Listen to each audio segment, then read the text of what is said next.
Family gatherings had long been a stage for subtle sabotage, a recurring cameo by my husband's former flame, an uninvited specter orchestrated by my mother-in-law, Sharon. At 28, I had been married to my equally young husband for 2 years, following an earnest 2-year courtship that blossomed from high school acquaintances. Yet behind our tender beginnings lay a calculated agenda. Every festive dinner and holiday reunion was a battleground where I was constantly undermined. How long could I silently endure this covert assault? One rainy evening in a bustling bistro, our lives unexpectedly collided. Amid clinks of cutlery and whispered hopes, we exchanged numbers, a spark that would kindle a deep connection. Before I arrived on the scene, however, he had been entangled with Diane, a vivacious soul from high school who had captured not only his heart but also the admiration of his mother. This unanticipated intrusion into his past left an indelible mark on our future. Diane wasn't merely a fleeting chapter, she was the one he'd known since his early teens, a companion from middle school whose free spirit once captivated him. Their romance, though ultimately unraveling when she chose the lure of unexplored horizons, lingered like an echo. Even after their breakup, she remained in his orbit, a backup plan, a bittersweet relic of youthful folly, while he slowly emerged from that chapter to fully embrace what we could be. It wasn't just his lingering sentiment that tethered Diane to our lives. Sharon, with her unyielding charm and penchant for flattery, had elevated Diane to a status she cherished. Every family event became a tribute to the past, as Sharon lavished praise on Diane with the fervor of a devoted fan. Their conspiracies, whispered critiques of my style, veiled jibes about my looks, and the constant dredging up of old memories, left me feeling like an understudy in a drama where I was never meant to star. Could this relentless charade go on forever? My inaugural encounter with his family, on a crisp Christmas Eve, was an unintentional trial by fire. Diane's barbed commentary on my appearance and demeanor flowed out like venomous quips masked as jokes. When my husband tried to defend me, Sharon's icy interjection silenced any protest. Caught between preserving my dignity and not appearing overly sensitive, I swallowed my hurt, a decision that, though momentarily saving face, ignited a simmering resentment that would soon boil over.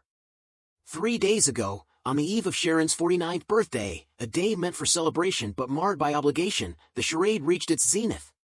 My husband, yearning for the warmth of a colleague's engagement party, was coerced into attending Sharon's festivity instead. The venue, adorned with glitter and forced smiles, took an unexpected twist when 2 cakes were unveiled. One bore the cryptic inscription "Happy Almost Anniversary." Before any explanation could be offered, Diane seized my husband's arm and, with theatrical flair, recounted a decade-old promise ring ceremony on Sharon's birthday, a relic of their youthful vows. An awkward embrace followed, punctuated by Sharon's gleeful cheers as she reveled in stolen spotlight. The absurdity was so overwhelming that for several heart-stopping moments, every guest was rendered speechless. What could possibly come next? That surreal moment was the last straw. My husband's composure, long tempered by silent suffering, shattered into a roar of anger. He unleashed years of pent-up resentment, condemning Sharon and Diane as shallow, deluded, and unworthy of his respect. His voice, once so gentle, now cut through the festive clamor like a thunderclap. In an instant, he stormed out into the night, leaving me clutching the remnants of our shattered peace. As we sped away in a taxi towards the engagement party, his fury echoed in the silence between us. How would we ever mend what was so brutally exposed? Later, amid the quiet hum of a taxi and the soft murmur of a party in progress, the weight of that night settled heavily upon us. Once home, I confronted the mirror of my own complicity, my relentless insistence on appearing nonchalant, even when every fiber of my being screamed with hurt. Determined to atone, I surprised him with a dinner from his favorite haunt, complete with a chocolate cake bearing a heartfelt "I'm sorry." Beneath the glow of soft candlelight, tears and whispered apologies bridged the chasm between us. In that tender moment, I vowed to abandon the mask of indifference that had cost us dearly. Could forgiveness truly be the balm for our battered hearts? In the days that followed, the aftershocks of that explosive night rippled through our family life. Sharon's incessant messages, desperate attempts to guilt-trip him into apologizing to Diane, only deepened the wound. Even his own father, choosing silent neutrality over confrontation, left me disillusioned by familial betrayal. Finally, we reached our breaking point. We blocked Sharon on every social platform and drew an unequivocal line in the sand. No longer would we be entangled in their manipulative games. Was this the liberation we had so desperately craved? Just when I thought the nightmare might end, fate dealt another cruel hand. One frantic afternoon, my husband received an urgent call. His mother had suffered a fall, fracturing her leg. Racing to the hospital, we found not a scene of remorse but a calculated ambush in the parking lot.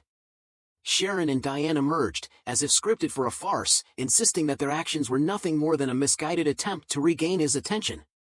Their rehearsed apologies and flimsy justifications were met with his cold dismissal, a defiant get lost that left us both reeling. How could someone so familiar twist care into manipulation? A week later, on what should have been an ordinary Thursday, my attempt at a brief respite turned into a public humiliation. Stopping at a cozy coffee shop for my regular treat, I was ambushed once more by Sharon and Diane. In a heartbeat, steaming cups of coffee were flung in my direction, and whipped cream rained down, transforming my hair into a sticky, mocking mess.